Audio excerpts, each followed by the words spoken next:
কাছের লোককে মণ্ডল সভাপতি করা যাবে না। শনিবার এক সভায় কেন্দ্রীয় পর্যবেক্ষক সুনীল বনসল জেলা সভাপতিদের এই নির্দেশ দেন।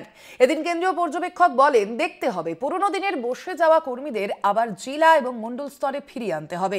সল্ট লেকের এক হোটেলে এদিনের আয়োজিত সভায় বিজেপির 43টি সাংগঠনিক জেলা সভাপতিরা উপস্থিত ছিলেন।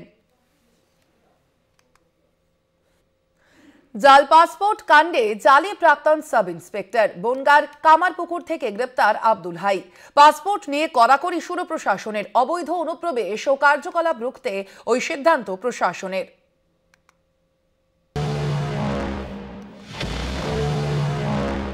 ভুয়ো পাসপোর্ট মামলায় গোটা রাজ্যে কড়াকড়ি প্রশাসনের। এবার শহরে জাল পাসপোর্ট মামলায় গ্রেফতার প্রাক্তন পুলিশ কর্মী। বনগাঁর কামারপুকুর থেকে গ্রেফতার আব্দুল হাই। সাব ইন্সপেক্টর পদে কর্মরত ছিলেন অভিযুক্ত।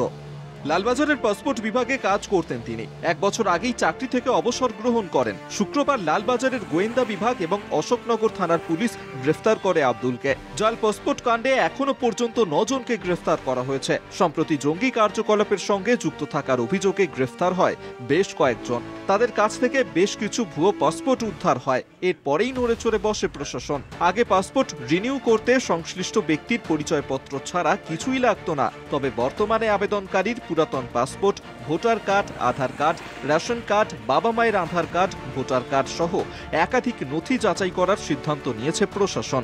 আর তাতেই হয়রানির শিকার হচ্ছেন সাধারণ মানুষ বলে দাবি আবেদনকারীদের। প্রত্যেকটা জিনিসই নিচ্ছে এবং সেই সঙ্গে বাসিন্দা সার্টিফিকেট।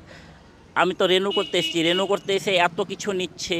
মানে আমার তো সব কিছু ঠিক আছে বলেই তো আমাকে পাসপোর্ট করে দিয়েছে। তারপরেও এখন রেনুয়াল করতে এত হয়রানি। তারপরে একটু কোনো জায়গা ভুল ত্রুটি থাকলে, নামের বানানের ভুল থাকলে মানুষকে এইভাবে হয়রানি কোর্টে এভিডেভিট থেকে শুরু করে দিনের পর দিন ঘোরাচ্ছে। এইভাবে করলে তো মানুষ হয়রানি পড়বে। লাগছে ভোটার কার্ড, আধার কার্ড, রেশন কার্ড, পাসপোর্টের জেরক্স, বাবা মায়ের ভোটার লিস্ট এবং মৃত্যু হলে মৃত্যু সার্টিফিকেট।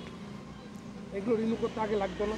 না, আগে লাগতো না, এখন লাগছে। তারপর পুরনো দাদুর জমির দলিল, বাবার রেকর্ড ফেকর্ড, এই সমস্ত। যদিও অবৈধ অনুপ্রবেশ ও কার্যকলাপ রুখতে ওই সিদ্ধান্ত নেওয়া হয়েছে বলে প্রশাসনিক সূত্রে খবর। সেই কারণেই আবেদনকারীর যাবতীয় নথি যাচাই করে তবেই নতুন পাসপোর্ট ও পুনর্নবীকরণ করা হবে বলে জানিয়েছে সংশ্লিষ্ট দফতর। কলকাতা টিভি।